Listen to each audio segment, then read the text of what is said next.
Come to wish on a star. That might not be such a bad idea. This is it, Jill. You know what I have to do. Why I have to do it. There's no turning back now. This is where our journey was leading us. Where it will end, for better or worse. I could pray to Metia for you. But you'll be all right, won't you, Clive? You always are. I did promise we'd watch the moon together. I'll be waiting.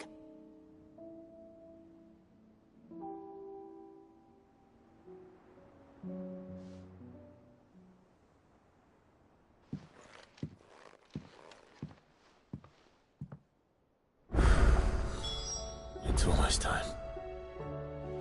Better make sure I haven't forgotten anything.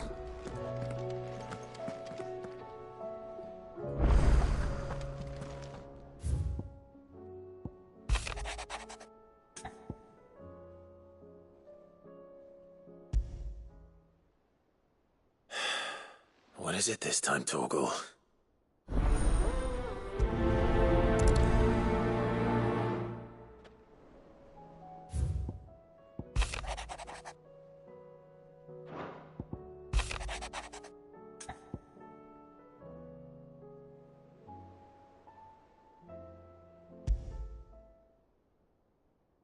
Something tells me this is no mere adventure story.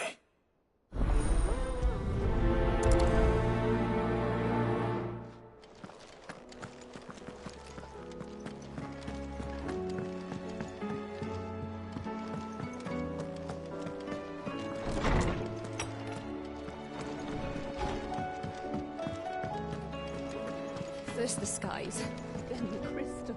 To what do I owe the honor? Not saying Fornian, do you? Anything else?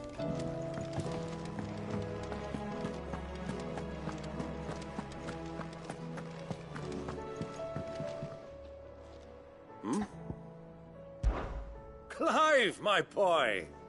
Rutherford informs me that we owe you our thanks. Hadn't intended for you to get involved, but such are the times we live in, huh? I would have done the same for anyone else. You're far too modest, Clive. You'd make a terrible nobleman.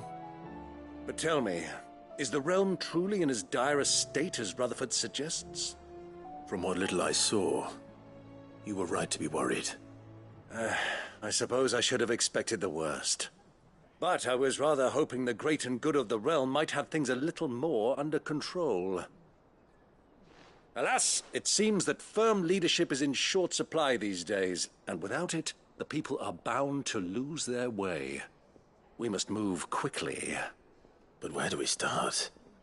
True, the challenges that face us are many, but in my estimation, there are two key areas to be addressed before any other. The realm's armies and her larders. As you've seen firsthand, it's every man and woman for themselves out there. Certain cities have banded together to try and maintain some semblance of order, yes, but such cases are few and far between. And yet, the only remedy for the chaos that faces us is unity. A unity that transcends even the borders laid down by our ancestors. In short, if Storm does not stand together, she will fall apart. But how would one even begin to unite the realm? The armies, my boy. As I told you already, we begin by restoring order among the ranks of those sworn to maintain it. Sadly, I doubt I could convince even the lowliest gaggle of privates to dig a latrine together. But I do know someone the High Commanders have been known to listen to on occasion. Field Marshal Eugen Havel. I thought he was retired. He was, until an Akashic army tore through Randalar and killed most of the rank and file. There is no man alive more capable. Literally. And as luck would have it, I've already spoken with him on the matter. Of course you have. And he's agreed to help. On one condition. That he first speaks with you personally. Havel has always been a man of frustratingly rigid principle, and he has certain qualms about clasping arms with, well, with an outlaw. I extolled your many virtues as best I could, of course, but the old goat was adamant that he be allowed to appraise you in person. You don't mind, do you, my boy? Of course not. As long as chaos reigns, we will never build a better world. I'll do whatever it takes. And if the Field Marshal wishes to speak with me in person, then so be it. That's the spirit. I'll leave for Randalar at once. Would you send a Stolas? Of course. Rutherford is already in the Dalmekian capital. I'll have him tell Havel to expect you forthwith. Excellent. Thank you, Uncle. No, thank you, Clive.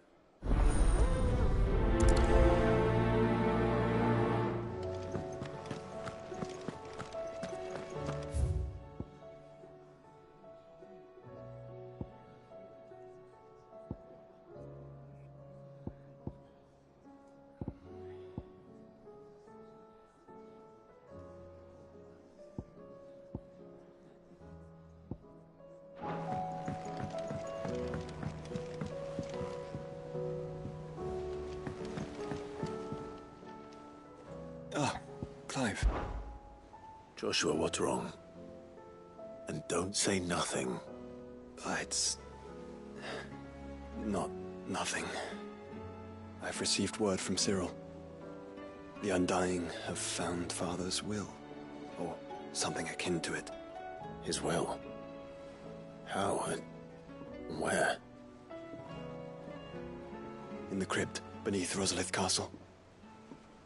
After Kupka was kind enough to drive out the Imperials, the Undying took the opportunity to recover what relics of the Duchy yet remained.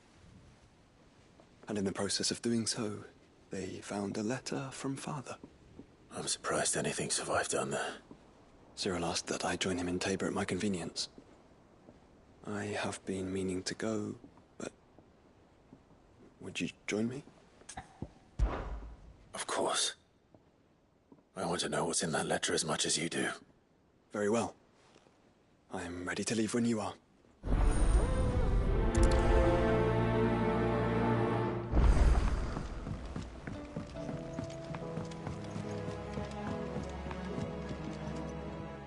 Sid, do you have a moment? By all means. It's my old master. Seems there's no escaping her. She found some way to send me a letter. And something else. Records from a Waluda prison. Seems they were keeping a lot of bearers there. How did she come by such a thing? Finding bearers always was her strong point. And it seems the cells of Balmung Dark are full of them.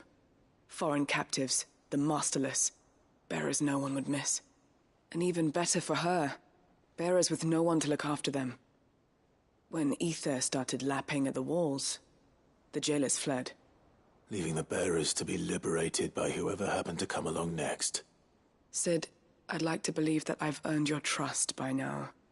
And while I'm well aware that you've forbidden Cursebreakers from traveling to Waloed, I can't let those bearers die in their cells. I'd rather risk shipwreck on the Shadow Coast than leave them to starve. We'll be needing the Enterprise if we're going to navigate the Narrow. Does that mean... I'm making an exception. But we travel together. And we stay no longer than we have to. Ash is an inhospitable place at the best of times. We save as many as we can, and we leave. Thank you, Sid. There was a name in the prison register. A name from my past. Chadwick. Another of my former master's protégés. A gifted soldier, and the closest thing I had to family. The thought of him held captive in that place. He must be very important to you. He was. Is. Then we find him. The entrance to the prison lies in the shadow of Ravenwit Walls, just beyond the portcullis. We should head there as quickly as we can. I only pray there are still bearers alive to save. As do I, Doris.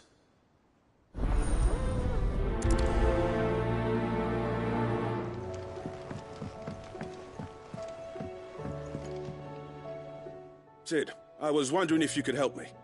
It depends what with. A bearer, but recently freed from his bonds, is keen to join the Curse Breakers. As you know, the work we do is not easy, which is why we test every volunteer's suitability. I was hoping you could oversee this one's evaluation. I don't mind, but why this one? Because he wants to be a scout. Our ranks are filled with men and women capable of breaking chains and putting slavers to the sword. But scouting, we're few with the nose for that, which is why we still rely so heavily on Gav. And since he accompanies you on so many of your missions, I thought you might be better placed to recognize the traits in him that we should look for in those who'd fill his boots. Sounds reasonable.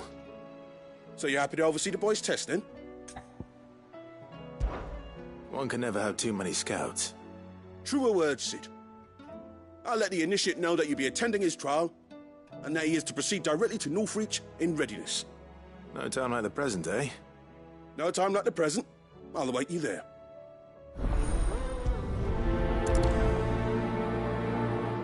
Northreach. I don't suppose they could have chosen somewhere closer.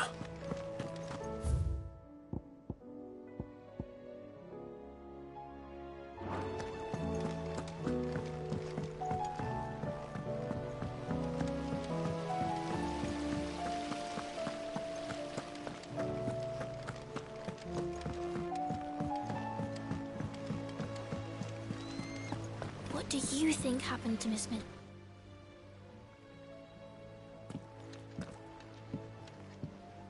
Sid, you have to help us.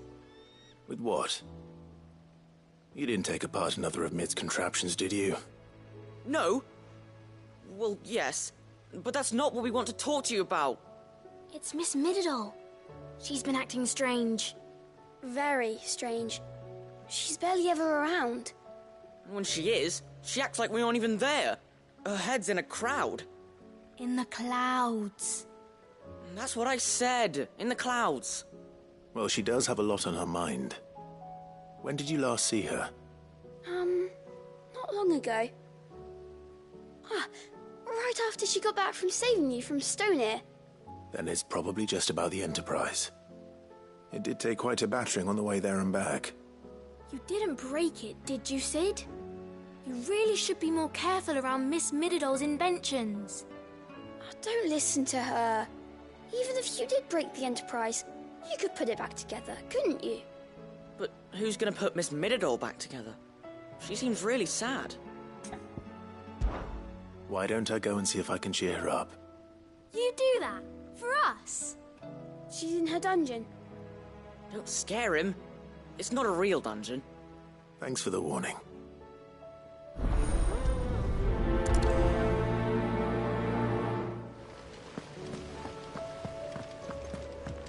Whatever should I write next? A love story, perhaps? But with a happy ending, of course.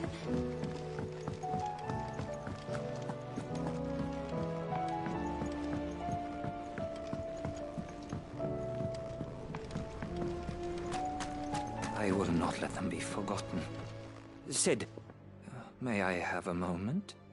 Of course. It is an honor to finally speak with you. My name is Herman. I've been with the Cursebreakers for some time now, and I wish to be deployed to Ash. Any assignment will do. No. The lands across the Narrow are too dangerous. I will not send good men and women to risk their lives needlessly. Why would you want to go back? I need to retrieve something. Something important. I was raised in an orphanage. The Badbach Conservatory. Or rather, I was held captive there. It was not a place of nurture. It existed solely to turn bearer children into mindless weapons. We were tortured until we feared no pain. Tormented until our hearts turned to stone. And few ever survived long enough to become tools of the last king. I can't imagine. I lost so many. I can't even remember all their names. But they must be remembered. They cannot fade away faceless and forgotten. The Institute was run with military precision. Every child measured, every name recorded, every death logged with meticulous care. Sid, allow me to travel to Ash and recover the registry so that my brothers and sisters might live on. You were a good friend, Herman. But the fact remains that Ash is simply too dangerous. Sid, please, even should it cost me my life. Too dangerous for you, Herman. But not for me. I'll go to Bad Bach and find the registry. You will? I won't let you risk your life. I don't know how to thank you. You can start by telling me where I'll find this orphanage. Vida Grace. Hidden in a forest, overlooking the plains. All right. I'll see what I can find there. May the mothers guide you.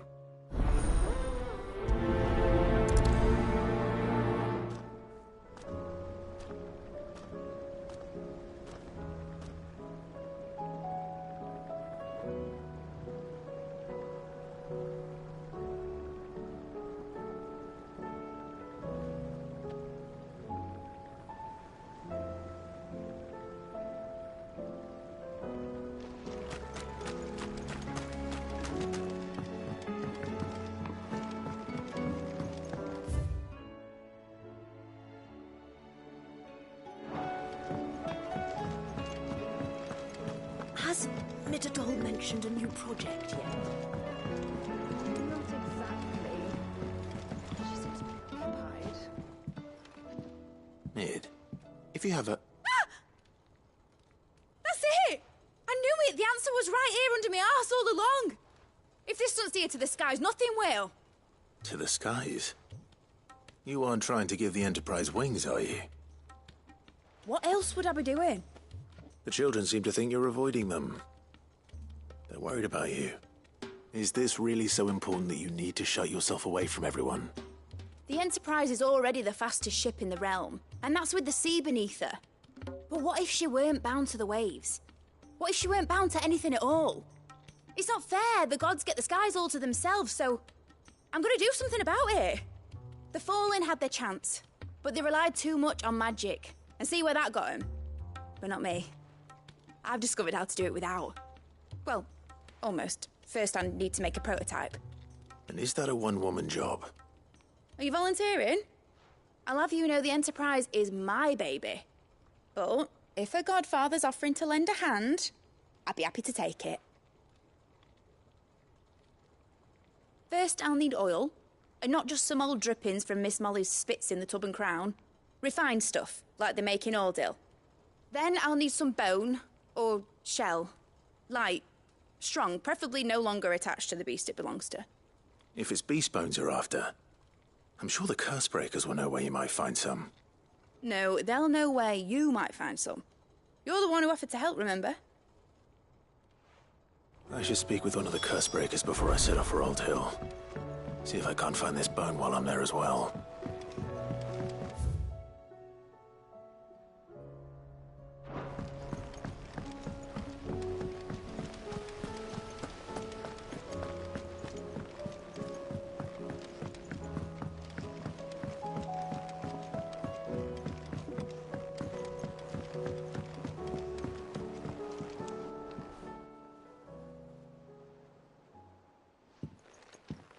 Pining for something, boy. What is it? What do you see out there?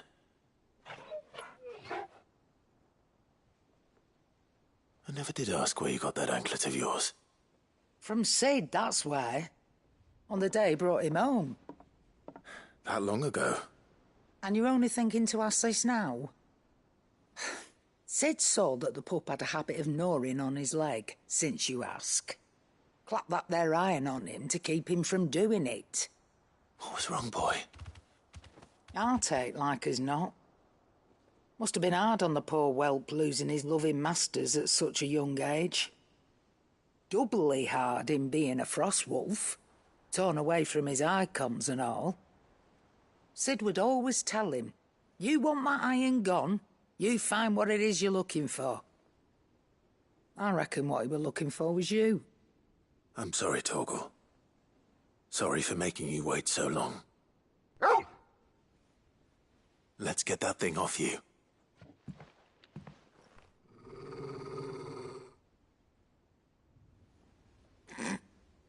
Doesn't sound like he wants it off. Indeed. You miss Sid as much as the rest of us, don't you?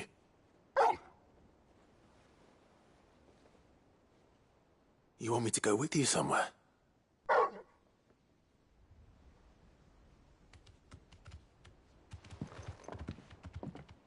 Quick, aren't you?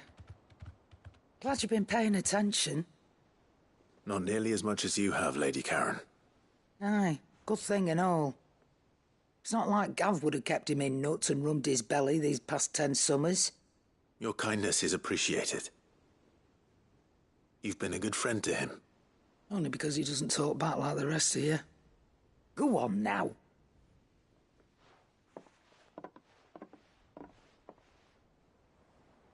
Where to then, Torgal?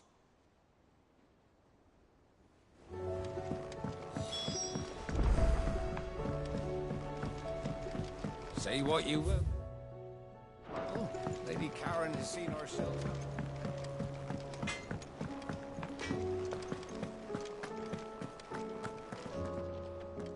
All right, Torgal. Where are you taking me? I'm going to need a little bit more than that, boy. Do you have a better hint for me? Unless... you've already given me one. Back on the rear deck, you were looking west, toward Rosaria.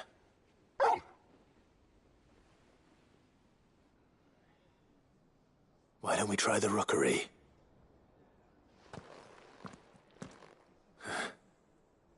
I haven't been to the island in almost 20 years.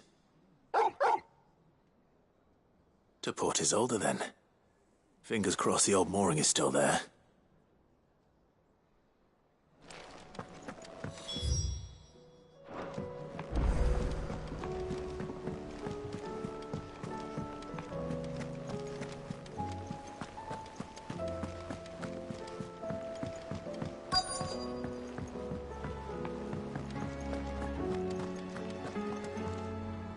All right, Sid.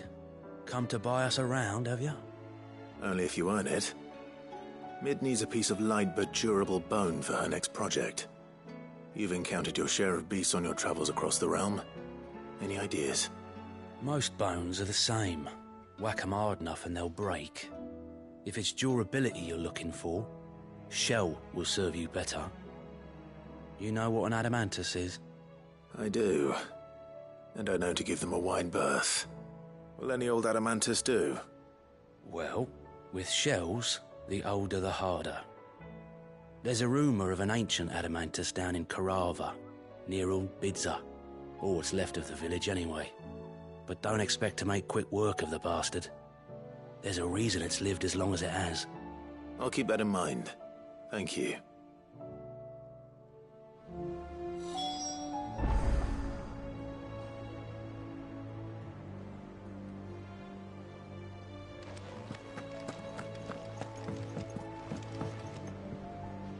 Vivian, I read your note, and I'd be happy to help you find the book you're looking for. Thank you, Clive. But tracking it down will not be easy. Are you sure? Please.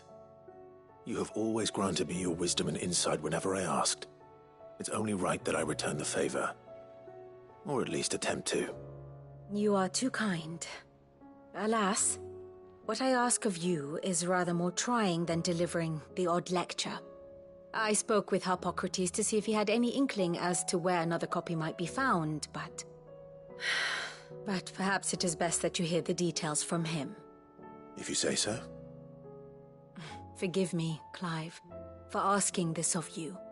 But this book, it set me on the path to becoming who I am today. Its importance cannot be overstated.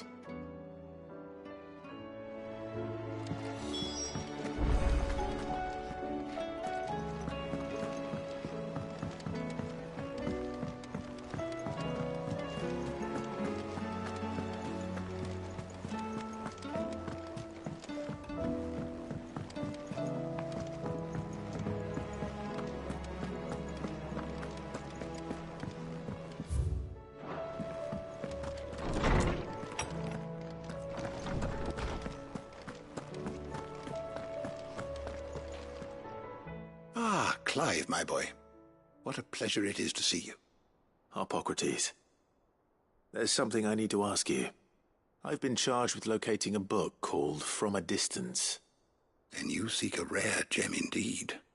One whose name I had not thought to hear from your lips. You've been talking to Vivian. Right as always. But she didn't seem keen to tell me very much. I take it she didn't like what you had to say. And yet I gather it did naught to dissuade her. Clive, if the young professor has tasked you with obtaining a copy, I fear she asks the impossible. The executors would not allow it. The executors? Coveters of Secrets. A clandestine organization committed to the collection and intenebration of forbidden texts and technologies. One such text being the tome Vivian seeks, chronicling as it does the true history of the enslavement of bearers. A tale which could overturn the established order were it ever to become widely known. Or, so rumor has it. I've never actually read the thing, or even set eyes on it for that matter. How is it that I haven't heard of this organization? Why, secrecy is the executor's watchword. They lurk in the shadows, emerging only to seize that which must be seized, be it books, inventions, or people, before disappearing again, leaving nary a trace. Which would explain why Vivian's copy was snatched from her grasp not long after she found it. By the hand of the executors, yes. But what drives them? Self-interest or ideology? Fine question. Sadly, all that is known of the executors can be recounted in a single breath. You may just as soon ask me of their origins, numbers, or the identities of their leaders. Any answer I give would be pure speculation. Then my hunt was doomed from the first. What was Vivian expecting? That I'd pluck it from thin air? Not from thin air, no. From ash. Rumors of the executors are rife among the scholars of Storm, but rather less so across the strait. I have a friend. Well, I had a friend in the village of Garnick, a collector of rare tomes, upon which subject we would oft correspond. Alas, I have heard naught from him since the skies fell dark. And no doubt he, too, has turned. But, though he did not mention it by name, it is possible that a surviving copy of From a Distance yet rests upon one of his many shelves, quietly awaiting discovery. If you were, by some chance, able to save even a single book from the poor man's library, I know his soul would rest easier. Very well. When I next find myself in Waloed, I'll be sure to pay Garnick a visit.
Let's go.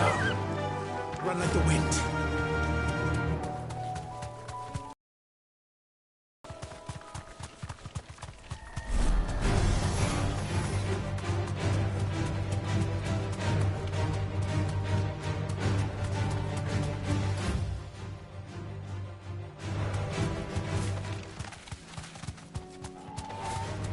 All right.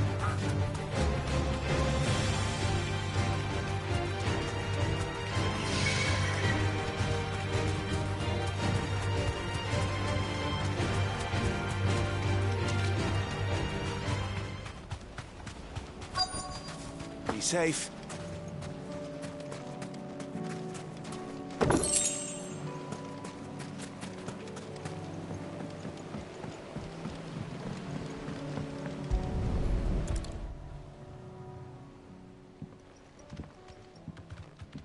It's still here. After all these years. A lot smaller than I remember. And you're a lot bigger. You might have to swim, boy.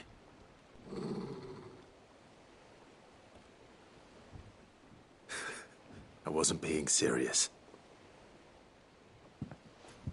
You two go on without me.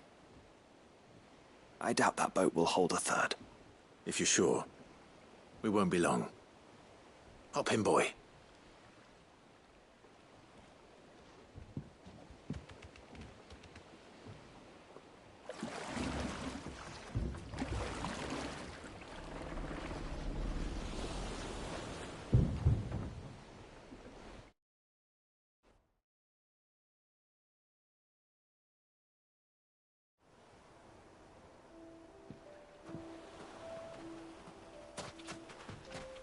This place hasn't changed at all. The rookery's right through those trees. Come on. Race you there? I bet I could still beat you.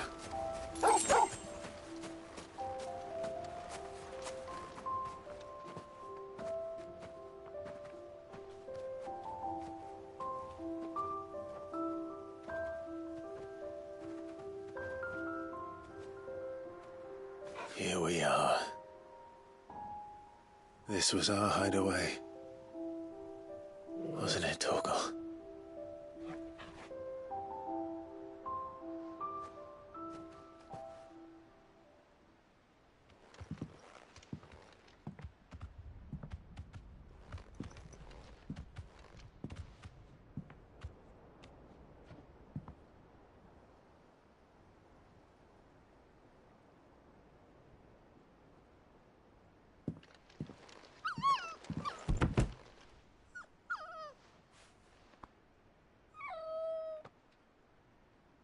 Coming here helped me to forget who I was. Or wasn't. Prince, shield. Son his mother could love. Had I been any one of those things? Perhaps.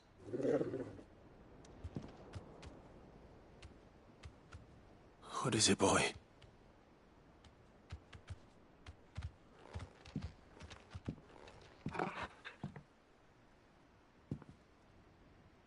This is all from the castle. And Phoenix Gate. Did you bring these here? My sparring sword.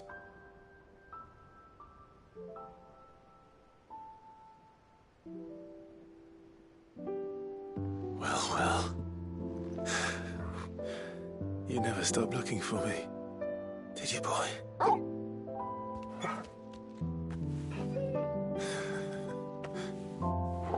Thank you, Torgal. For never giving up. For never forgetting.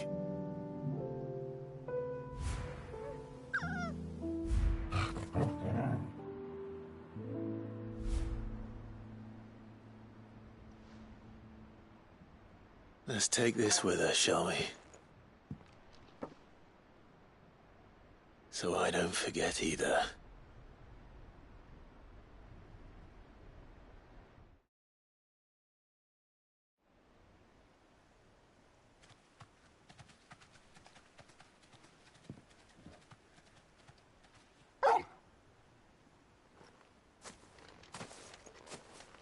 That's not the way back to the boat, Torgal. All right, all right. I'm coming. I think I know where we're going.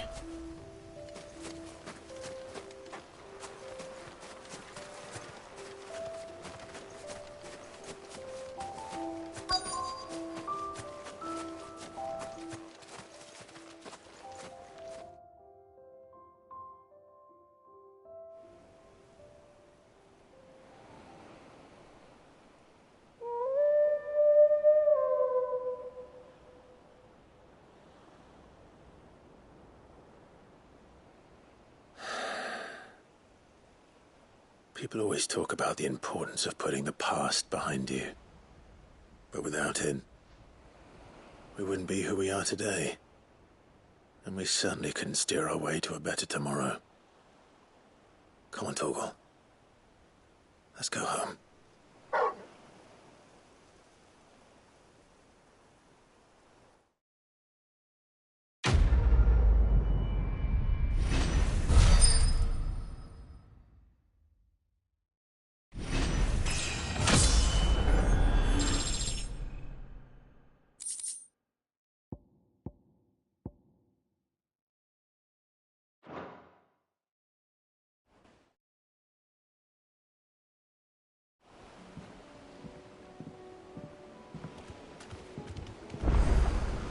Sorry for the wait.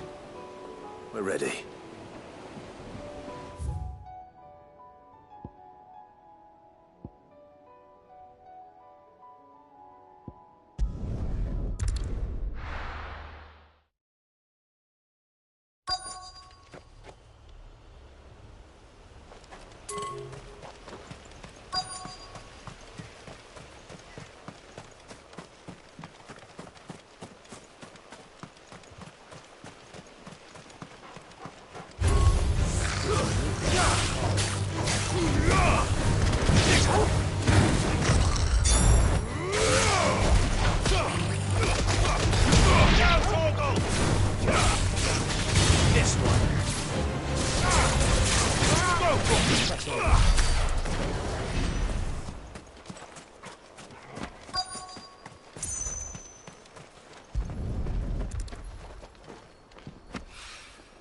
It's oil.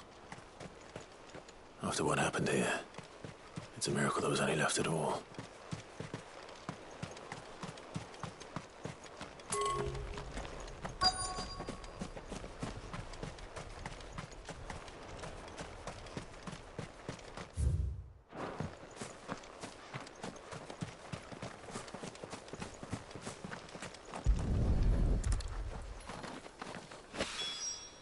This should be enough.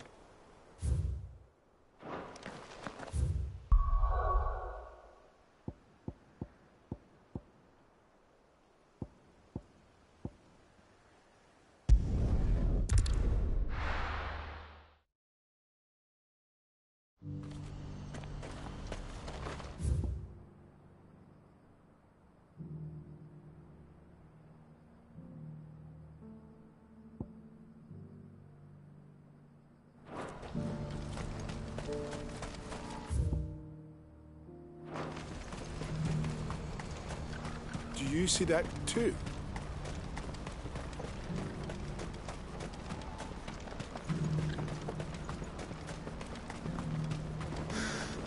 What is it?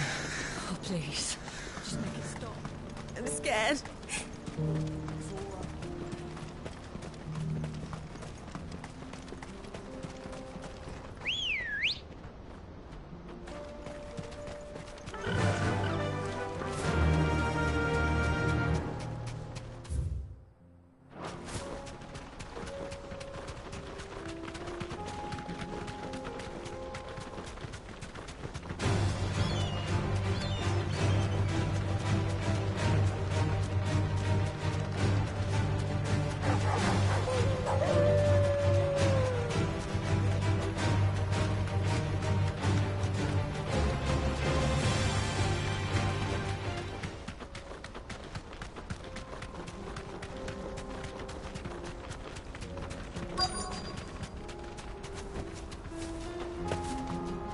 be Rutherford, can it?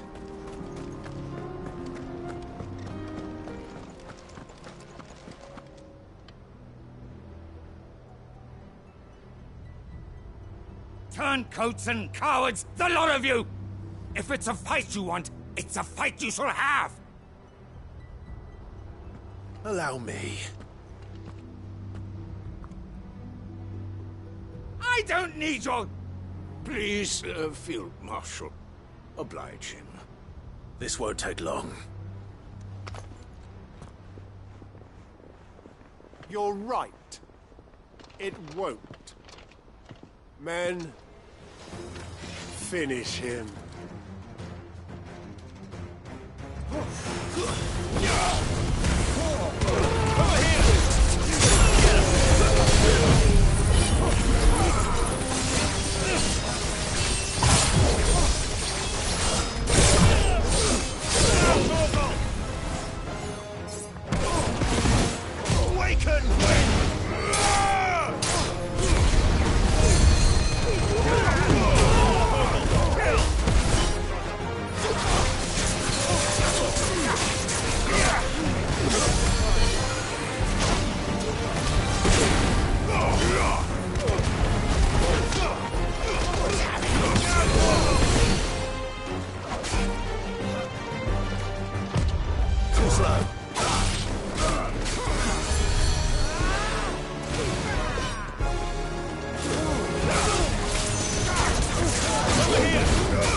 A little longer than I'd have liked.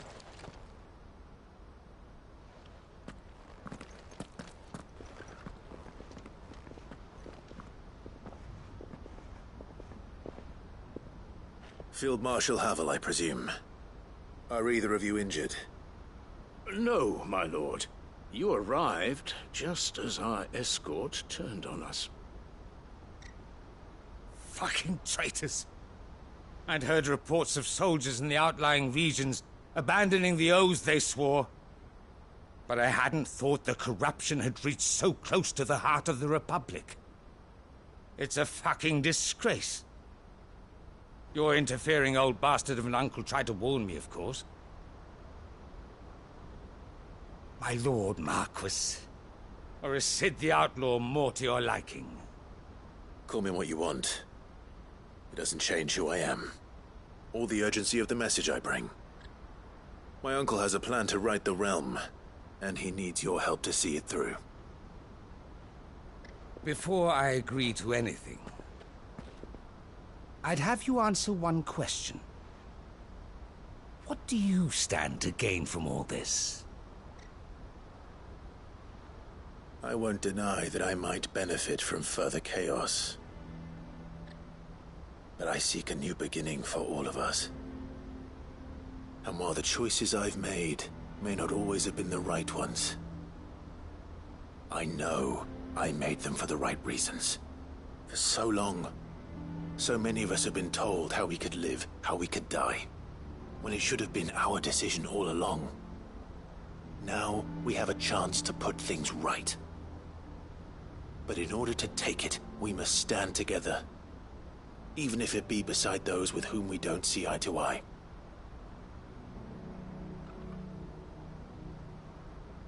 Certainly not the words I expected from an outlaw. But perhaps your uncle was right.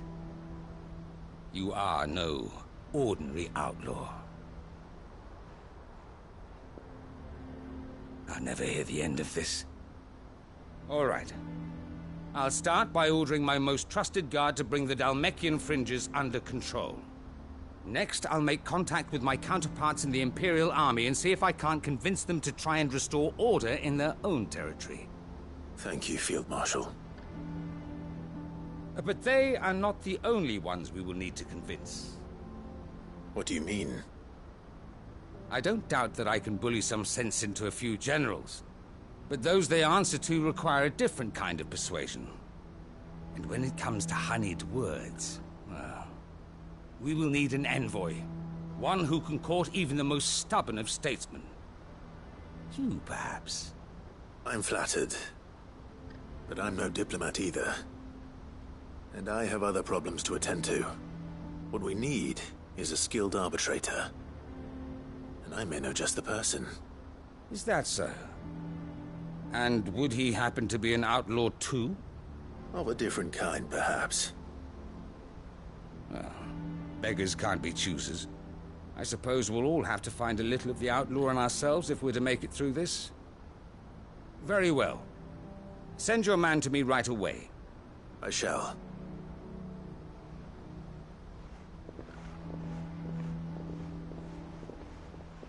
My Lord Marquis. Your Lord Uncle bade me escort the Field Marshal to his manor in Port Isolde. And I will see that my associate joins you there. Very good, my lord.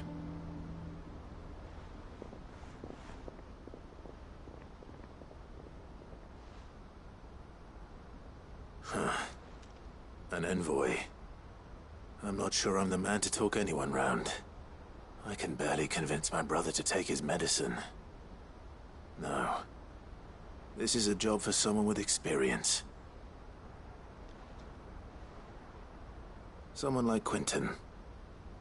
I hope I can convince him at least.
Your Grace, my lord, I trust your journey was not overly onerous. Cyril, you found a letter from Father? Yes, I have it here.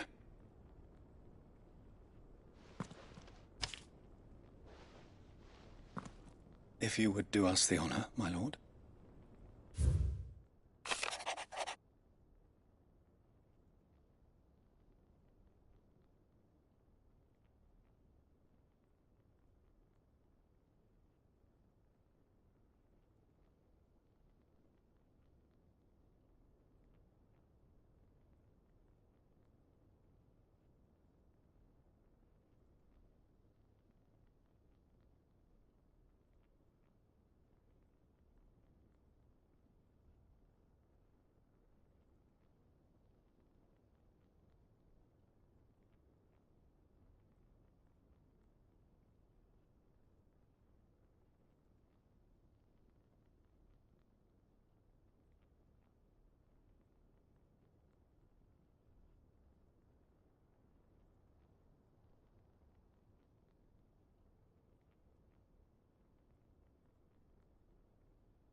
An inheritance. It would seem the late Archduke penned this missive shortly before his passing. The day before we left for Phoenix Gate. What are these plans he spoke of? His plans for the duchy, Your Grace. Your father entrusted them to my predecessor, the former bearer of the Burning Quill, who entrusted them in turn to me. The complete emancipation of bearers is their stated aim. But your father's dream did not end there. His Grace also spoke of building hospices to care for those stricken by the curse, and the founding of a new university to further the development of non-magical technologies.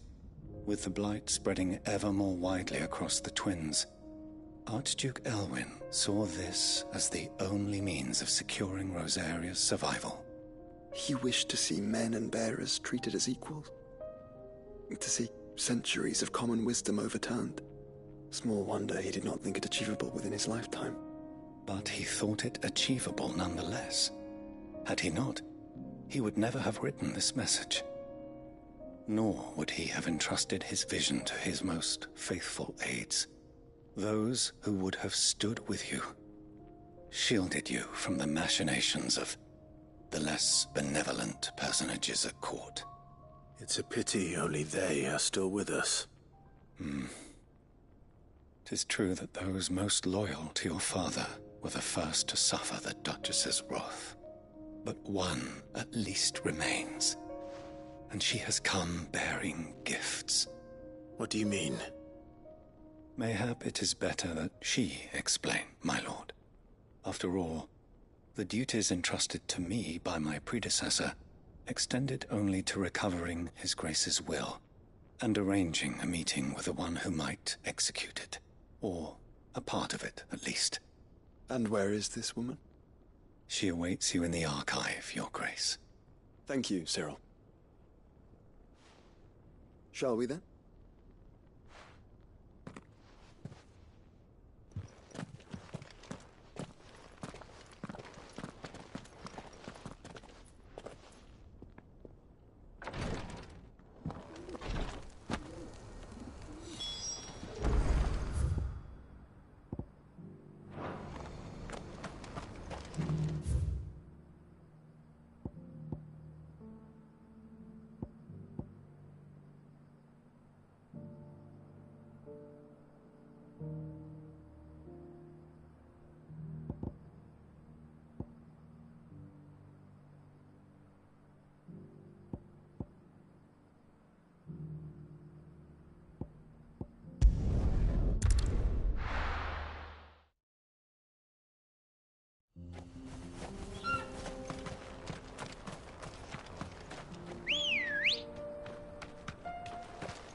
Here we are again.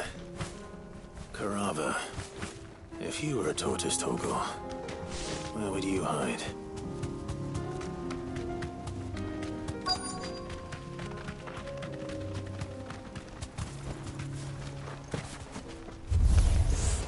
It looks like we found him.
I better get these materials to Mid so she can finish her prototype.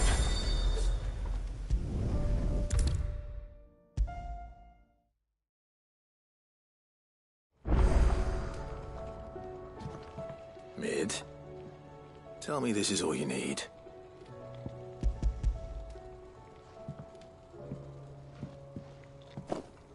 Aw, you make it sound like I asked you to save the world or something. Tell me this is all you need. It's most of what I need. After you left, I went over the figures again, and I realised I'd forgotten a 1 and a 0. And a cogwheel. Just a tiny one. Though, that's the problem. Gears that small are a bastard to make, and I may have lost the one Blackthorn spent a fortnight toiling over. Wait. The children. When they took apart your scales, there was a tiny brass gear. Now that I think about it, they didn't use it when we put the scales back together. The young'uns? But why would the... You know what? I don't want to know. I'll keep working on the model. You go and find that cog.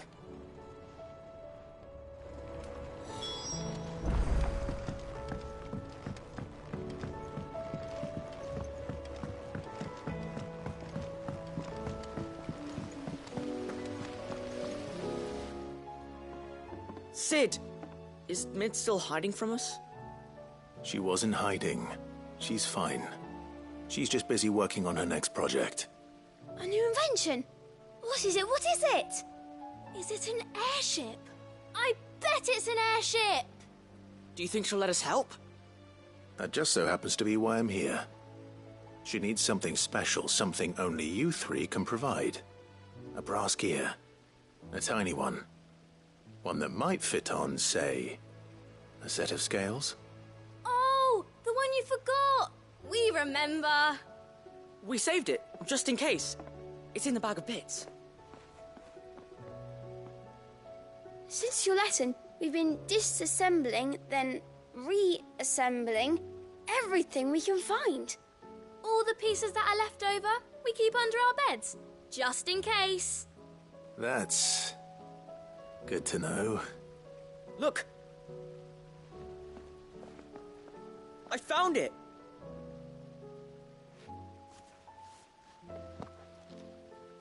Is that all? Just the gear? We have more parts if Mid needs them. That's all for now. But I'll let Mid know about your hoard. Just in case. Thanks, Sid.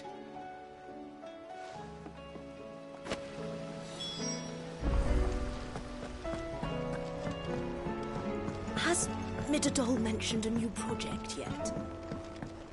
Not exactly. She seems preoccupied. Well, did they have it?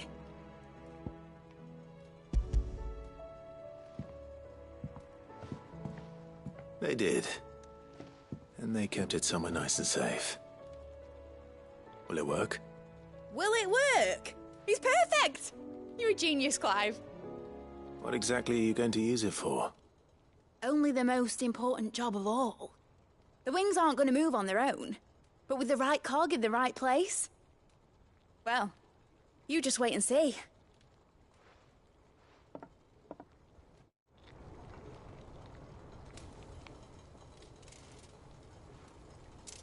That should do it.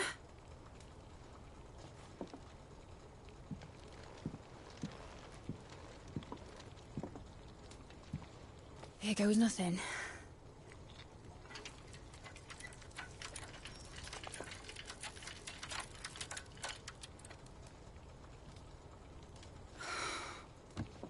Titan's tits. It wasn't supposed to fly, was it? Of course it was supposed to fly. Wouldn't be much of an airship if it didn't. Honestly, these bloody engines are driving me mad. I was so sure this would be the day she soared. The Mithril engine was made to make dreams come true. But maybe this is one dream the world's better off without. Show folk how to take flying. It won't be long till they're raining death down on each other. People will lose their homes. Children, their mums and their dads. Like I lost mine. I'm sorry. So am I, Clive. So am I. Sorry that I have to choose. Do I follow my head, or do I follow my heart?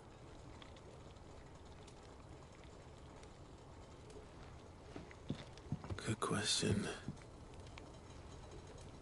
The first time I stood on the deck of your ship, felt the wind in my hair. It was like I was flying. But imagine how it would feel to actually do it. My dad always said there were two ways of living life. Chasing a dream or shuffling to your grave. And he were right. Right about a lot of things. Not that I like to admit it. People need dreams to chase. Especially in a world like this.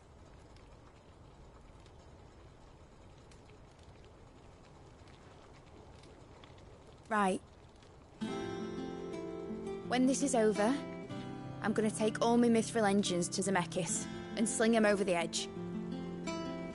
I won't have my dream end up turning into someone else's nightmare. But all that hard work... All that hard work will not be used for war, Jamie. But it ain't like it'll be gone. Tell me, Clive, have you ever been on a treasure hunt? Not Since Joshua and I were boys. Why do you ask? Because I'm going to bury the engine schematics and leave behind a little riddle telling people where to find them. A really hard one, so that only the most dedicated dreamers will ever be able to work it out.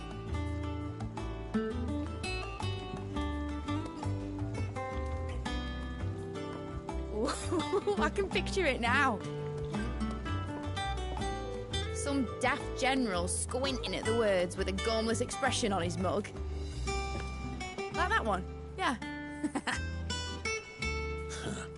Right.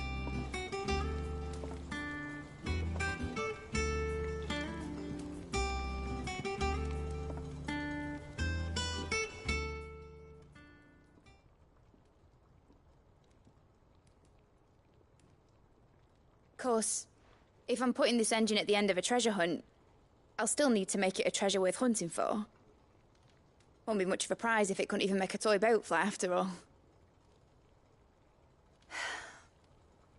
My dad always said, dream big. But it ain't the size of a dream that's important, is it, Clive? Only that it's a good one. And I reckon I've got a fair few good uns left in me. I'm sure you do.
Good girl. Fly, Ambrosia.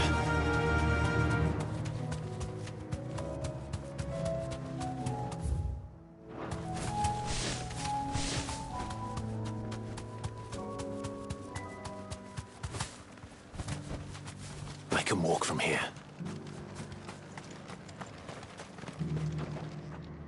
Quentin, I have a proposal for you. Do you now? Something tells me you'll be asking more of me than a cask of Gotand gold. Go on, then. Propose.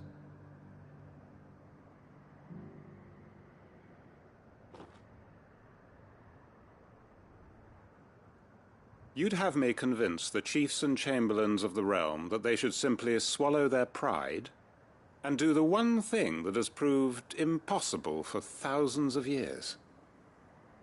Was there anything else? Perhaps I can fetch you a meat pie as well. I know it's a lot to ask, but I can think of none better suited to the role. And you'd have me give up what little I have left to do it. I told you, Clive. The people of Lostwing are my family, and I cannot abandon them. You'll have to find someone else. I'm sorry to hear that. So am I. And why might that be? What he's asking. How's it any different to what you've done so far? They want you to speak for those who can't speak for themselves. That's what you do best. If it's the vineyard you're worried about, we'll see that the grapes are picked and the tons filled. You know we will. It's not that. Then what is it? You said yourself we're family. Don't you trust us? You know that's not what I'm... Then what are you saying? That only we are worth saving? Why turn your back on everyone else? You convinced us we could build new lives for ourselves, and if you can do that, who's to say you couldn't convince the entire realm? A stirring argument. I fear that any rejoinder I make might fall somewhat flat by comparison. So you'll join us?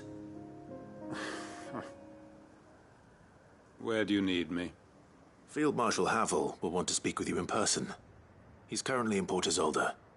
I can arrange for a party of Cursebreakers to accompany you there. That would be very much appreciated. I hear the roads are far from safe these days. Hopefully not for long.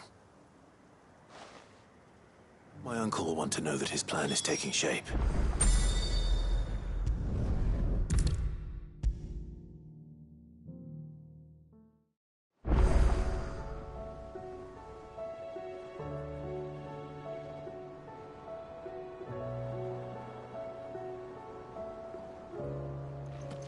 Uncle, I bring good news. The Field Marshal has agreed to your plan. Ha! Of course he has. I didn't doubt you for a moment, dear boy. Rutherford is accompanying him back to your manor in Port Isolde as we speak. They will await your return there. As will one other. One other? Who, exactly? Lord Havel was concerned that even if he could get the realm's armies to agree to an accord, he might not be as successful in convincing those with political power. He asked if I might have a solution, and I suggested a certain Imperial Lord Magistrate turned Liberator. One of your co-conspirators? Master Quinton would probably call me one of his, but yes. Another outlaw, then. Just the thing we need to put these rotten politicos in their places. Good thinking, Clive. I'm glad you approve. The more the merrier, eh? Uncle, assuming Havel and Quinton can solve our problem with the armies, you still haven't mentioned how we might manage the grain shortages. Oh, don't you worry, my boy. The 7 high houses will be seeing to that. They have all agreed to make the most generous of donations. Oh, of course, it did take a little persuasion, but luckily I had some unexpected help. From who? Why, you, my boy. Rumor has it that you rescued the Lady Ariane's head steward Rockford from a horde of bloodthirsty bandits. It was more of a handful. Well, the old battle-axe was so pleased. She had a shipload of talents delivered to my private docks by the next new moon. And when the other houses saw the parsimonious old crone's purse strings finally loosen, they as good as tripped over themselves in the rush to follow suit. I'm happy to hear it. Now, I must be getting back to the manor. Join us there at your earliest convenience, would you? Of course, Uncle.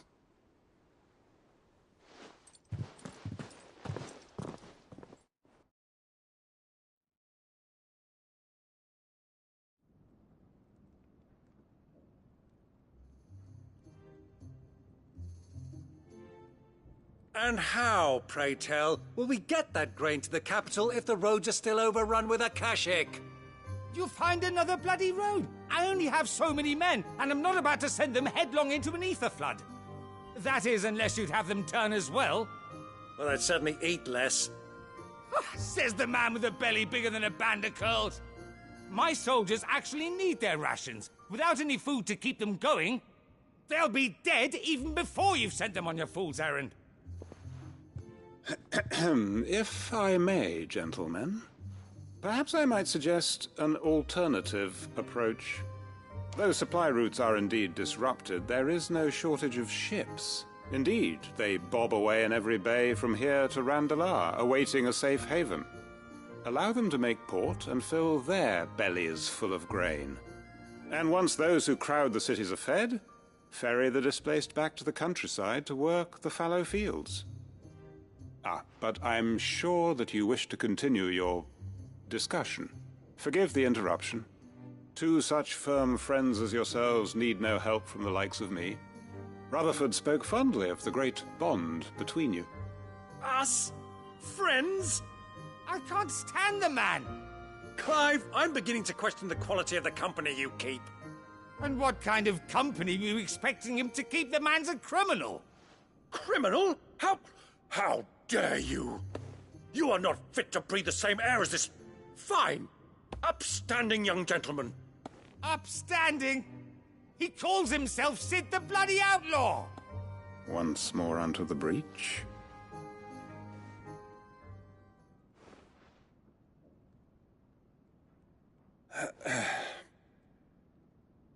Shall we begin again?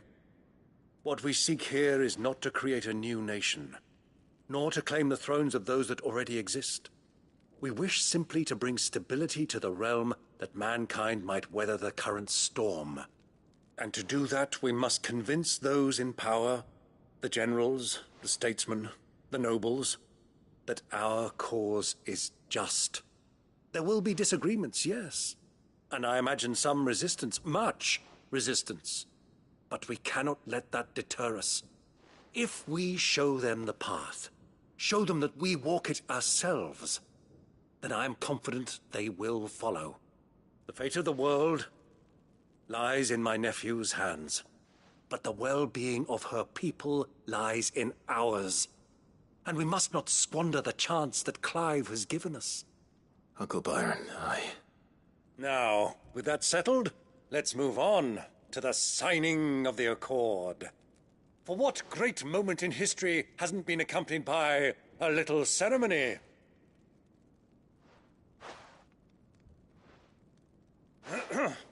Citizens of Valisthea, I present to you the Triunity. Rutherford, Mike Will.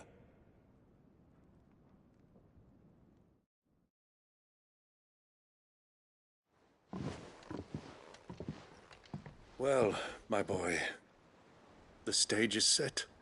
That it is. This is the role you were born for. Now I ask only that you trust in the talents of your supporting cast. We shall play our parts to the best of our abilities, that you might have the opportunity to shine. The realm needs its Sir Crandall. And there is no better Crandall than you, Clive. I want you to keep this signed accord as proof of our faith in you. I will. Thank you, Uncle.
Nazaire might at least have mentioned where in Northreach he'd be testing this recruit. I'm nervous. Well met, Sid. This is the initiate. Ember, present yourself. At your service, Master. Please, just Sid. There are no masters here. Your life is your own. Oh, of course. Thank you, Sid. The sergeant says you'll be evaluating me at my trial. To become a scout, yes. You are aware of the dangers inherent in that role. I am. But I swore I'd face them. Just like the man who saved my life. And who would that be? Gav. It was him who found me and freed me. No magic, no support, just one man and his nose. Came and sniffed me out. It taught me what one man can do if he puts his mind to it. And I've been training ever since, so that one day I can be someone's saviour, just like Gav was mine. I'm sure he'd be flattered. You clearly have good intentions, Ember. And it sounds like you're under no illusions. Stick to this path and you'll make a fine cursebreaker. So, what? Have I passed? You haven't even started yet. Now listen.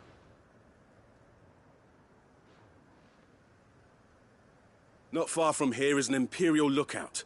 Eastwatch. The guards there record all their sightings in a logbook. You are to find it and bring it here. And bring it here, right. Anything else? No. Sneaking into a heavily guarded Imperial outpost and stealing the logbook would be quite sufficient. You'll need to assess the situation, determine a point of entry, create a distraction and effect an escape, all without being discovered and thrown into an Imperial oubliette. Ember, Gav isn't our best scout because he can do everything. It's essential that you know your limits. Know my limits, right. I won't let you down.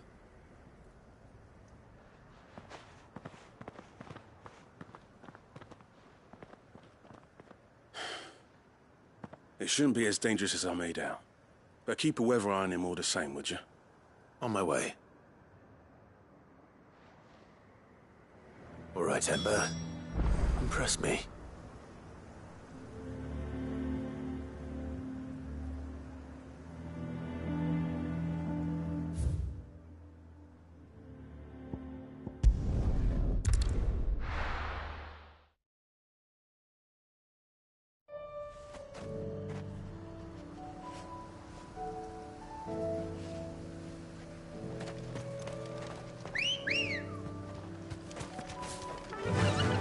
Run like the wind.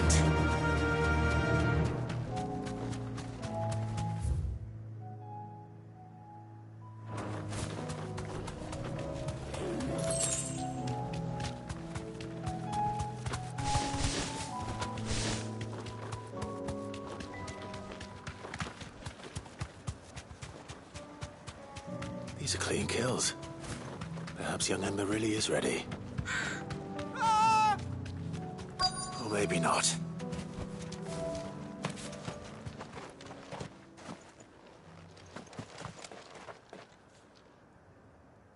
Damn it. Ember, draw your sword! I can't! Then run! If you want him, you'll have to go through me.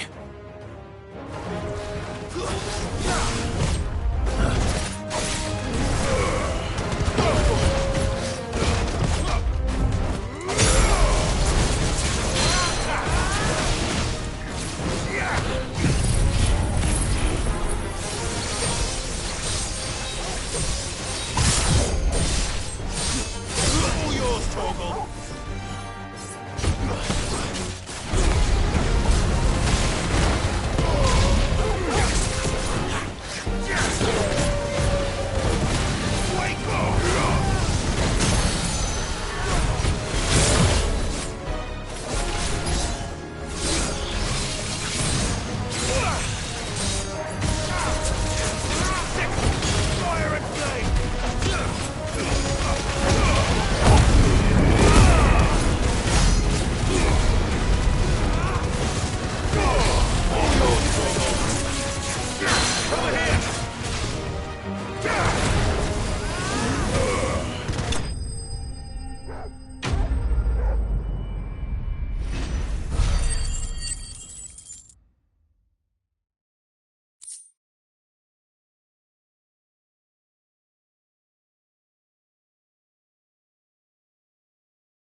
Ember, are you...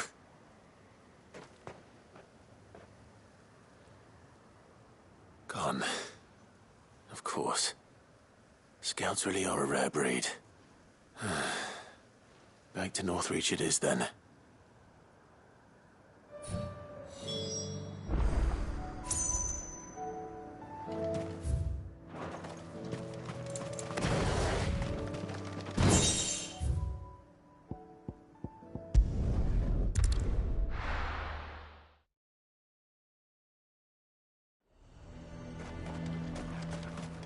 A fortress? And who'll pay for that? Welcome.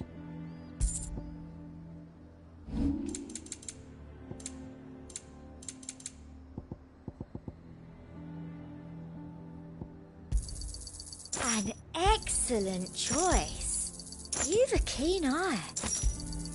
I do like a customer who knows what he wants. An excellent choice. You've a keen eye. I do like a customer who knows what he wants. You've a keen eye.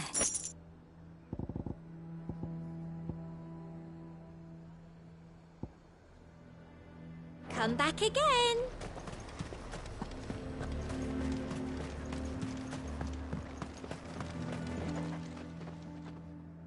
I didn't expect you back so soon. Where is Ember? How did he fare? I thought I'd find him with you. He must have fled. I followed him to Eastwatch, where I found him being set upon by a wild Avis. He was just standing there. Didn't even draw his sword. I had to step in and take care of things. But by the time I had, he was nowhere to be seen. I assumed he'd set off in your direction, but apparently not. Oh, I'm sorry, Sid. I knew the boy had a nervous streak, but he seemed like... The right man for the job? I believe this is the logbook you tasked me with retrieving. Eh? How did you... Don't you tell me you breached the tower while Sid was busy saving your skin. What? Wasn't that what you asked me to do? To bring the thing back without getting caught? He has you then, his heir. And he did it all on his own. But Sid, he did what he thought was best. And now I have to decide whether I agree. Of course. We'll await your evaluation back at the hideaway. Don't you leave my sight. Yes, Sergeant.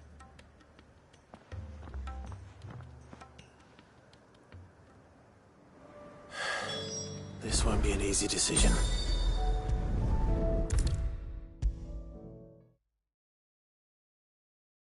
You should have seen him. The thing didn't stand a chance. Welcome back, Sid. Welcome back, Sid. Yes. Welcome back. Trip wasn't too much of a pain in the arse, I hope. Truth be told, it was me who suggested roping you in to help with the trial. But from what I hear, things didn't go quite as planned. No, they most certainly did not.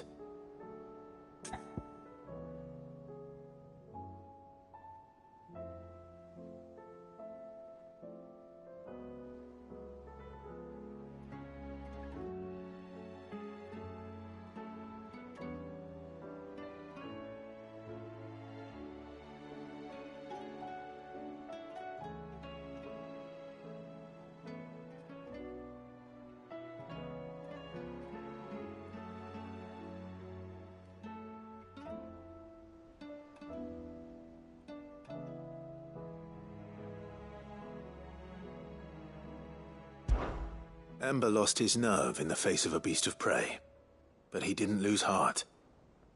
He pressed on, and he achieved his aim. And is that not what we ask of our scouts? Indeed it is. Thank you for your honest appraisal, Sid. The fact remains, however, that Ember will not always have a battle-hardened warrior on hand to pluck him from the jaws of peril. All I have gleaned from this trial is that without someone watching his back, Ember is little more than a liability. Wait, Sergeant. Ember still has much to learn, it's true. And this time he was found wanting. But I'd say he's due a second chance, nonetheless. After all, he did do as you asked. With a bit of hard work, any hand can be made to hold a blade, and any mind can conquer its fears. But a scout's nose is different. You've either got one, or you ain't. And by sniffing out that log, young Ember here has shown he has a conch and a half. Wouldn't do to waste it now, would it? Fine. One more chance. I'll do whatever you ask. I'll spend my days and nights in the pit if I have to. I'll show you. Just you wait. Daft as a brush, that one. But his heart's in the right place. Just like someone else we know. And if you ask me, we've been leaning on him for far too long. That time the curse breakers took some of the weight off his shoulders, I reckon. It couldn't hurt. Just don't tell Gav I said so, will you? I won't have him thinking he's been hard done by.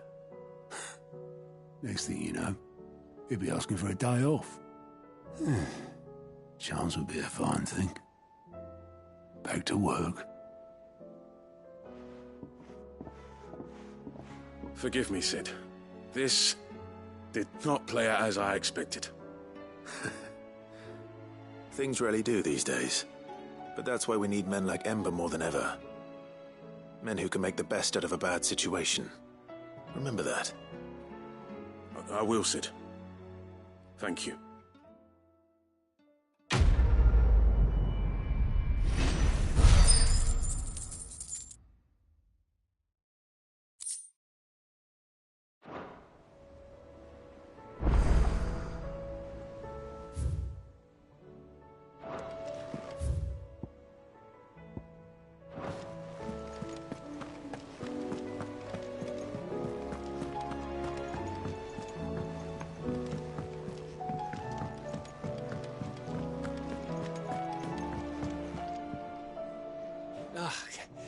You all right?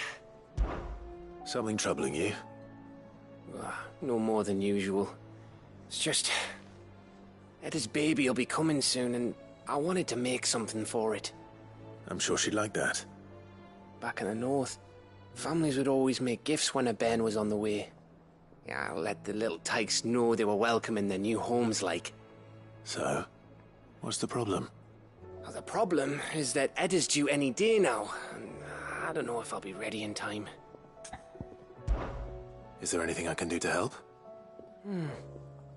You know, there just might be. All right then. What exactly are we making? A good luck charm. But not just any good luck charm. Not just any. No. One made from the feather of a silver chocobo. There's naught luckier in all the realm, or so we used to say back home anyway. Thing is, they're hard to come by. Had Otto and Karen check with their suppliers, but nothing. I try and track one down myself, only... Only the big day is fast approaching. And that's all you need, a feather. That or the bird whose oar sits attached to, aye. I was gonna start by asking around with traveling traders plying the northern borders. Well, there's no shortage of those passing through Martha's. I think I might make that my first port of call. I'll let you know if I find anything. You're a good friend, Clive. I won't forget this.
Let's hope one of the merchants here has what Gav needs.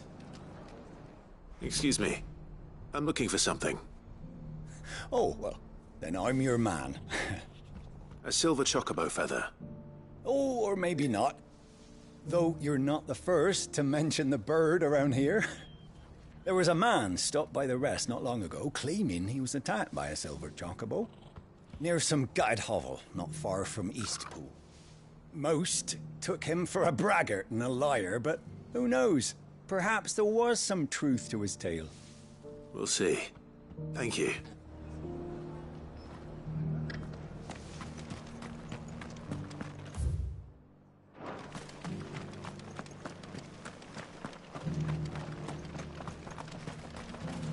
How do?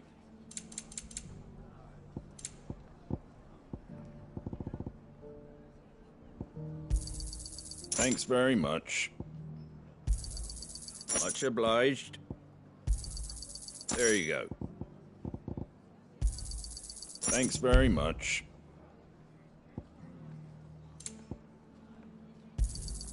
Much obliged. Take care out there, eh?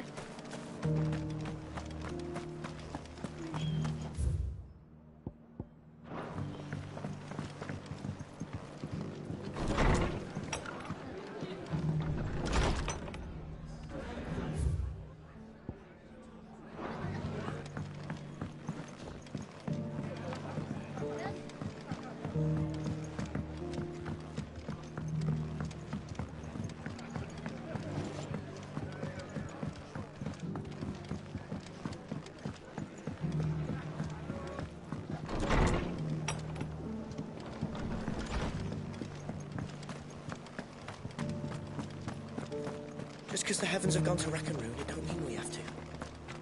Now, let's get this stall set out. How do, traveller? You've the look of a man who could do with a new whetstone. Or perhaps a bawdy etching of the Vicerine. Maybe another time. I'm looking for a silver chocobo feather.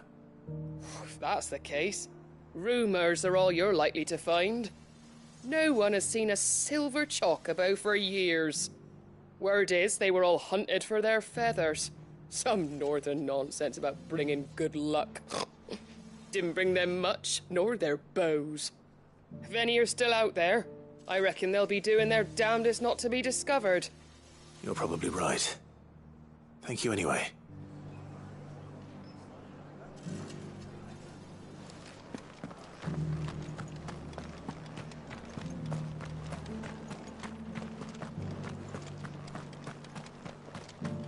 It doesn't still hurt, does it? Oh, 1,000 of the cashew jars couldn't hurt me.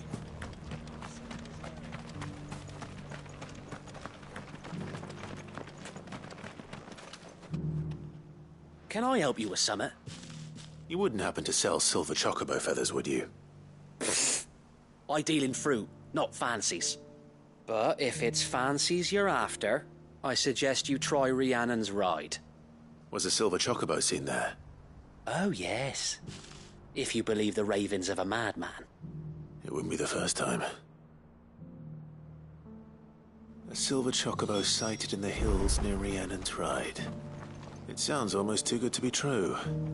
But since I'm already here...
Come on.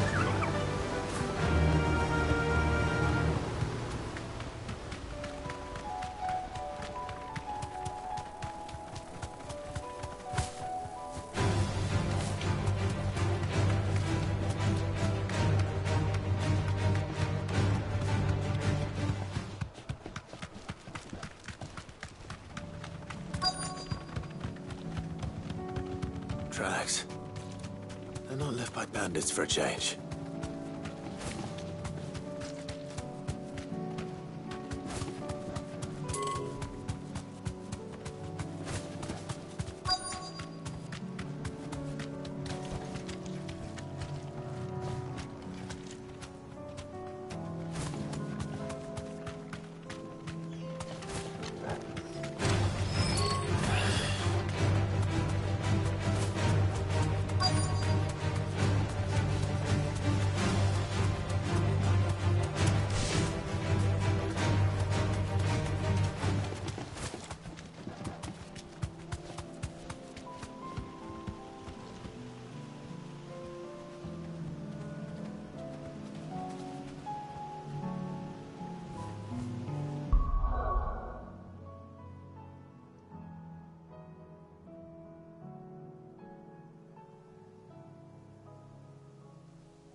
More tracks. And these look fresh.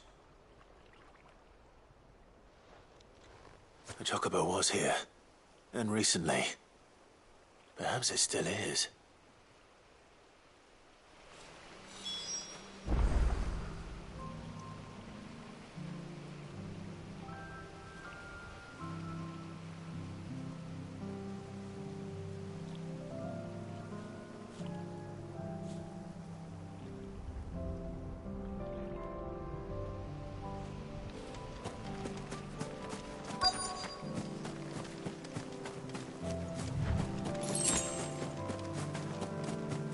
I don't hear anything.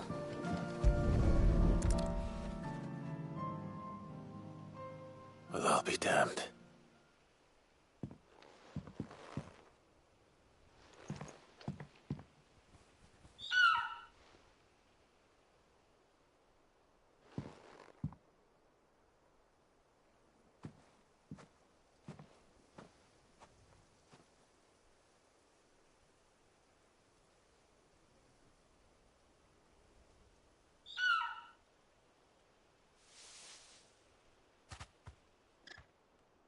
It's all right. I'm not going to hurt you. Just borrowing a feather for my friend.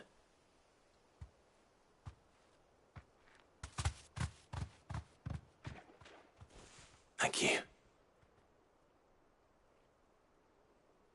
Let's get this back to Gav before they change their minds.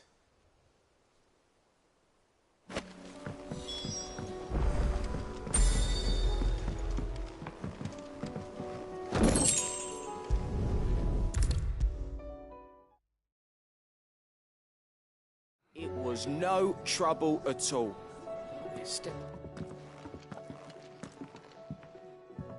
Clive, you're back. How'd you get on? Any luck? Any luck, you say?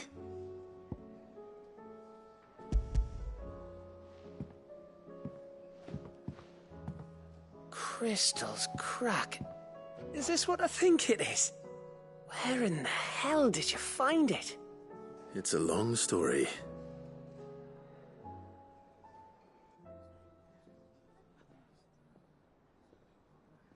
Right there on the road to Eastpool.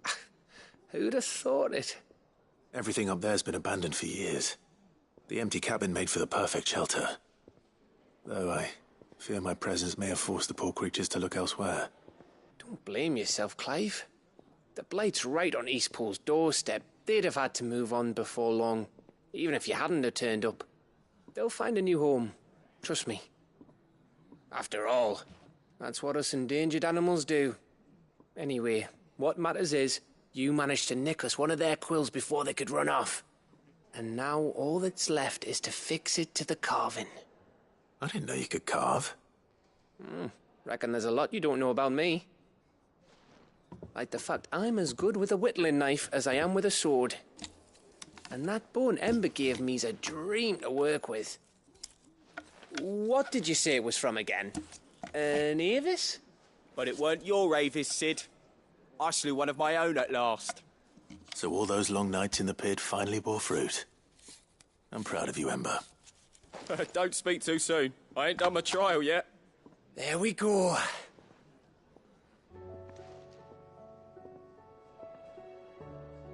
What do you think? I think if you ever hang up your scouting cap, you'll be able to make an honest living. Oh, will I? I should go and see if Ed is awake. Give it my best. You can give it to yourself. Come on.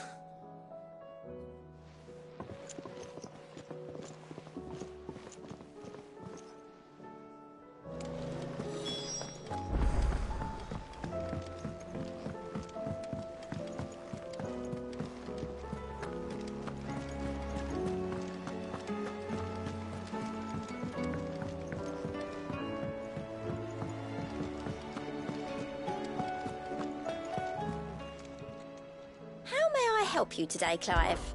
Is everything we've received and everything promised?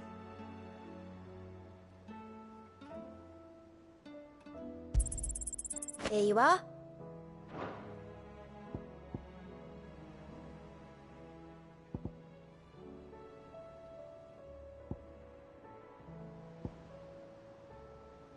Best of luck out there, Sid.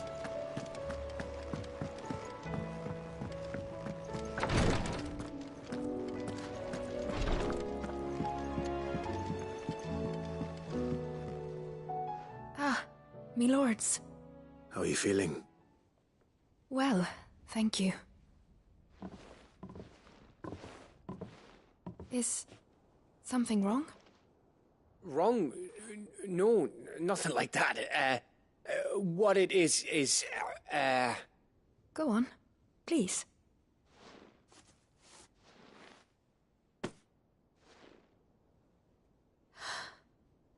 It's beautiful.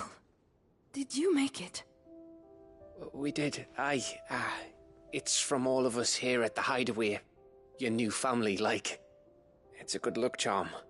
We may come up north when a band's on the way.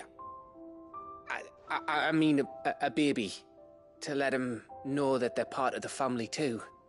Oh, I hope you like it. I don't know what to say. I thank you, me lords, for everything. If there's anything you need, just let us know. I will. Clive, fancy a swift off? I'm thirsty. I could be convinced.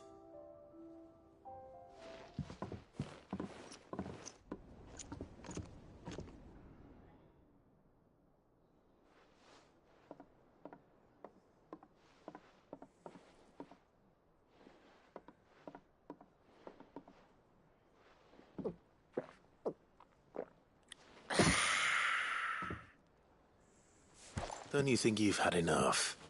No, we're celebrating. I'm gonna be a father. I think Edda might have something to say about that.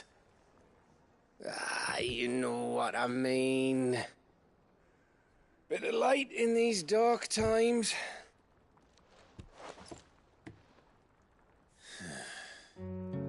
Wasn't long after me 10th name day. My mum told us she was with child again. I was over the fucking moon. I was looking forward to having a little one to lord it over, what with me being the runt of the litter. thought I'd finally have a chance to prove to the world that I could be a big brother. Imperials came the day she went into labour. Had myself a baby sister. And then I didn't. Me whole family gone in a blink, while I hid in the cellar like the spineless little arsehole I was. Great brother I turned out to be.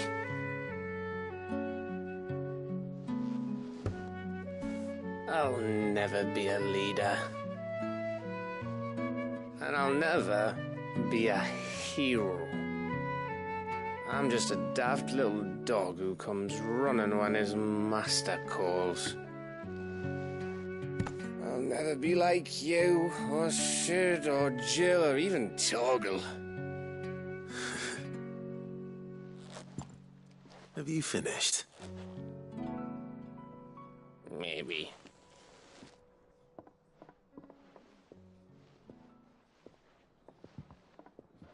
Do you know why you're our best scout? Because you don't need anyone to hold your hand. Without your resourcefulness, your courage, your determination, I don't know where we'd be. Maybe hanging off a cliff like, That was only the once. Exactly. You learned from it. And here you are after Founder knows how many missions, stronger for everyone. And let's not forget Rosalith. Who was it who freed me from the dungeon? Who was it who ran to Jill's rescue? That would be me. Because you're our brother, Gav. My brother.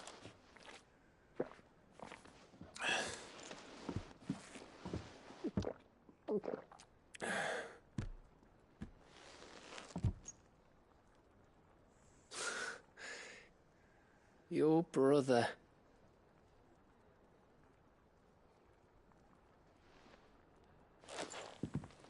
Which means that when the time comes, I get your room. And your sword.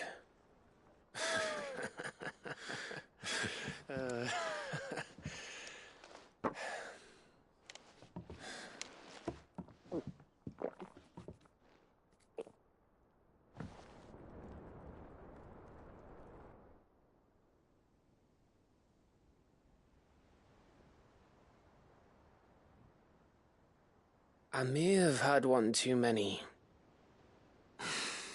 you may have had 10 too many. I said I was thirsty. Better get back to work anyway, after I walk this off. Clive? What is it? Thanks for, you know. I know.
My lord, your grace.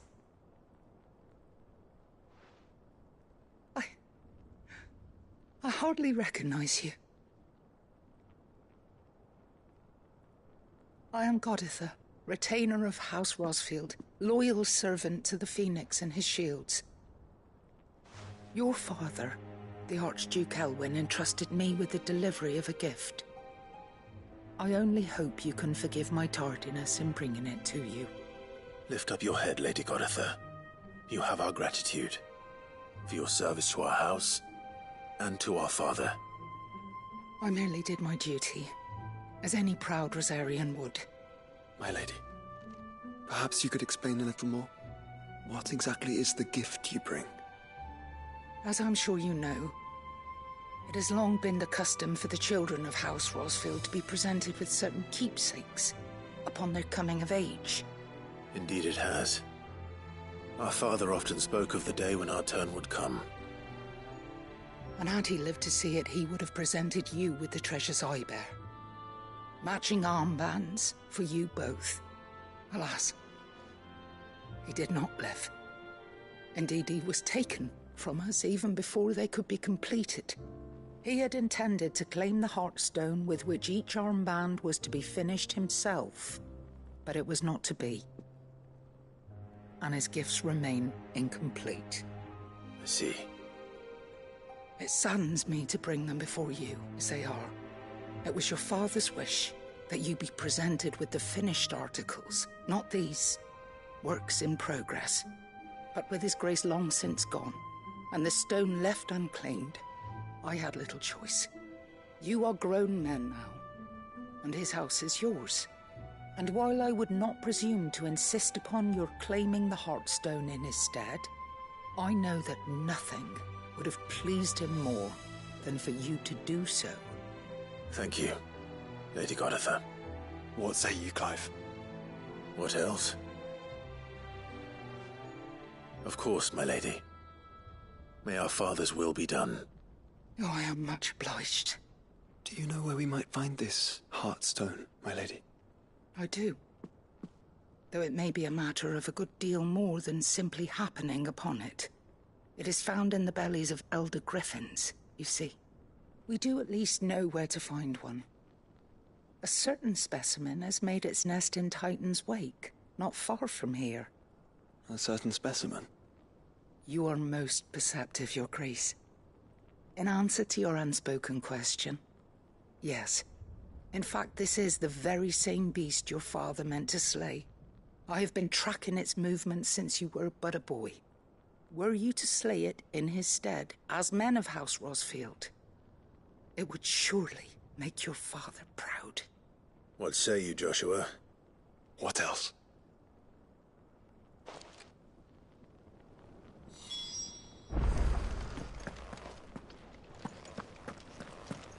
Titan's Wake is to the south of here. But we must not be hasty. The good lady has been disappointed once already. And not a stone's throw.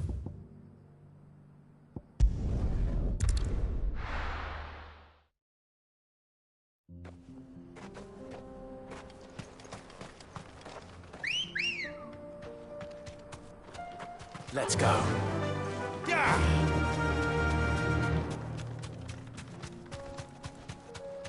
Eyes peeled, Joshua.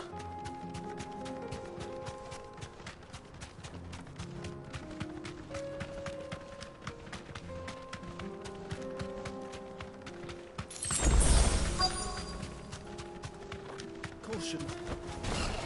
There it is. For House Rosfield.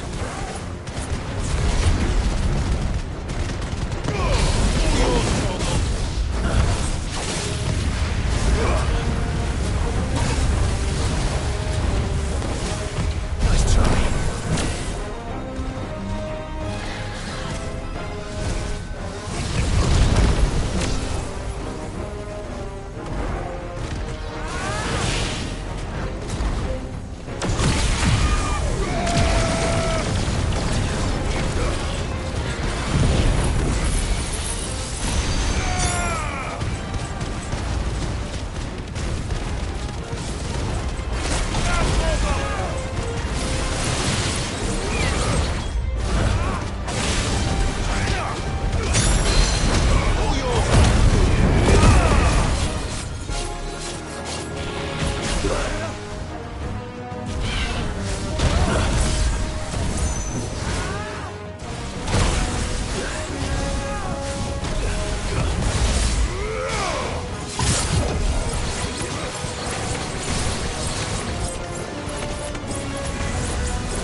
expect Lady Godotha will know.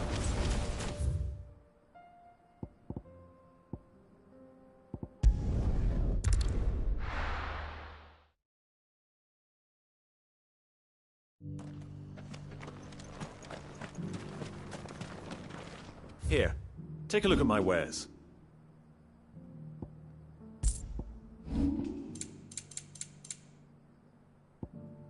Come again.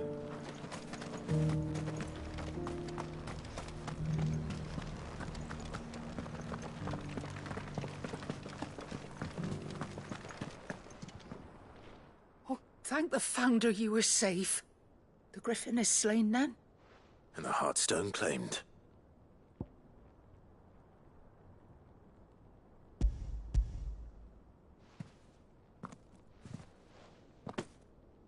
Yes, this radiant luster like frozen flame. It is just as your father described it. Thank you, my lord. Your Grace. Your father would be so proud. Lady Godotha, the lapidary is ready. Thank you, Cyril. I will be with him shortly. If you would excuse me, I shall have the stone cut and set forthwith.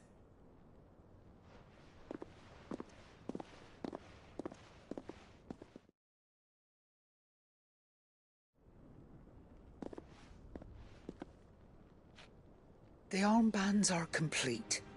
Pray, take them. They are yours, after all. Heartstone is harder and more enduring than garnet, or even ruby. It symbolizes unwavering will and devotion. And the graven vines encircling the stone represent the unbreakable bonds between you. It's a message. Father knew we had enemies both inside and outside the duchy. Enemies who would thwart his vision. Only with unwavering devotion would it ever be realized. And only if we stood together, as Phoenix and Shield, as brothers in arms. Only then might those enemies be overcome. Indeed. His Grace knew the enormity of the task he would entrust to you, his heirs. But this was more than just a message. It was a promise. That he would always be with you. Thank you, Lady Godotha, for remaining the steadfast custodian of our father's will. Forgive me, my lady, but there is something I don't quite understand. The Undying told me that after Father died, Mother claimed all of the ducal treasures for her own. Even if the armbands were incomplete, she would surely not have overlooked them. So, how were you able to keep them from her? Because I was the keeper of the vault. Though I was but a lowly servant, your father spoke to me of his intentions for the bands, of the deep love he had for both of you, and his hopes for your future.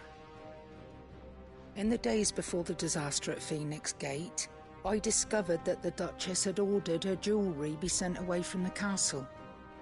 It was then that I knew she meant to betray us. I tried to warn your father, but it was too late. When word of the fire reached Rosalith, I knew my time was short. So I took up the armbands and I fled into the night. And thank the Founder you did. Yet my duty to your father was incomplete. Not knowing what else to do, I followed the Griffin, thinking I might claim the Heartstone on its passing. And so my pursuit continued, until Lord Cyril appeared before me. He informed me that His Grace's will had been recovered, and that his sons were alive and well. Lady Godotha, on behalf of my father and all the people of Rosaria, I thank you for your loyal service. As do I. Thank you, my lord. Your Grace, for coming back to us, for giving my service meaning.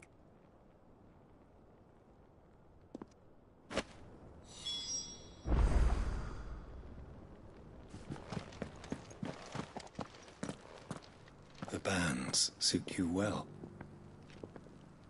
It must be gratifying to finally receive the inheritance that was denied you for so long. It is. And we thank you for the part you played, Cyril. If you would permit me to play my part a little longer, might I suggest that you make your way to your father's memorial atop Hawk's Cry Cliff. Let him see that you have received his blessing, and that his vision lives on in you. I suppose it would be churlish not to. What do you say, Clive? Shall we pay Father a visit? I think we should. I was hoping to be able to offer him my thanks before we left for Origin. Your father's helm is enshrined there. It has been since the day we recovered it from Phoenix Gate. I prithee claim it, for it too is a part of your inheritance, and I do not doubt that your father would prefer it in your hands than perched upon some lonely rock. Thank you, Cyril.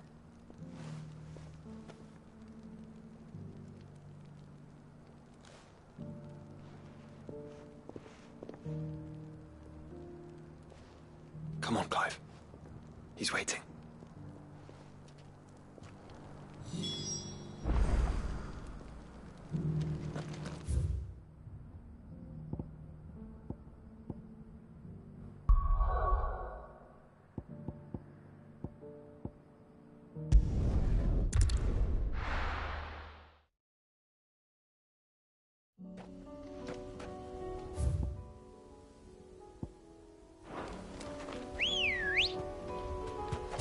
Come on. Unwavering will and an unbreakable bond. Do you really think we're strong enough? To save the world? Of course. To have overcome Father's political enemies? Of that I'm less certain. Especially knowing what we know now. What Mother was truly capable of. But perhaps these bands would have helped. Knowing he was with us would have made all the difference. Be safe. It's just back there.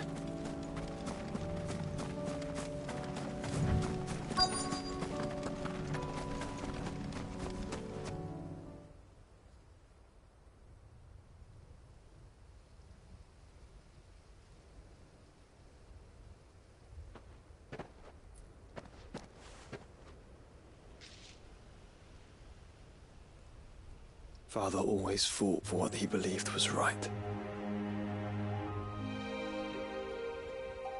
It wasn't until that night at Phoenix Gate that I realized I had never fought for anything. I always had someone else to do the fighting for me.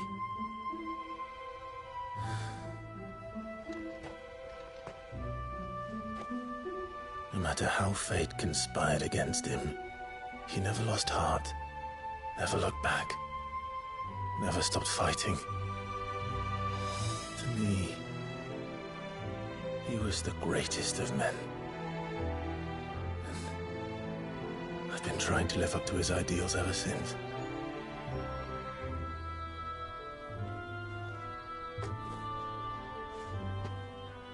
We all have, Clive. We all have. And we'll keep trying. Because that's what he would have wanted. What he would have done himself. Even if it meant standing against the very gods in the heavens. I shall be borrowing this, Father, if I may. That you might watch over us as we follow in your footsteps.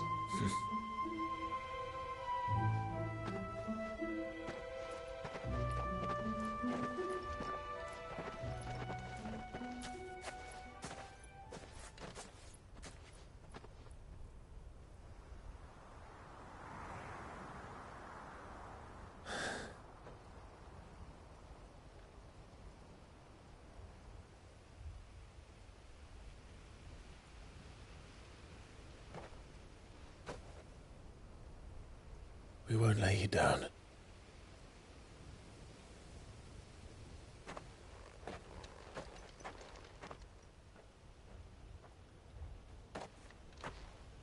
Onward then.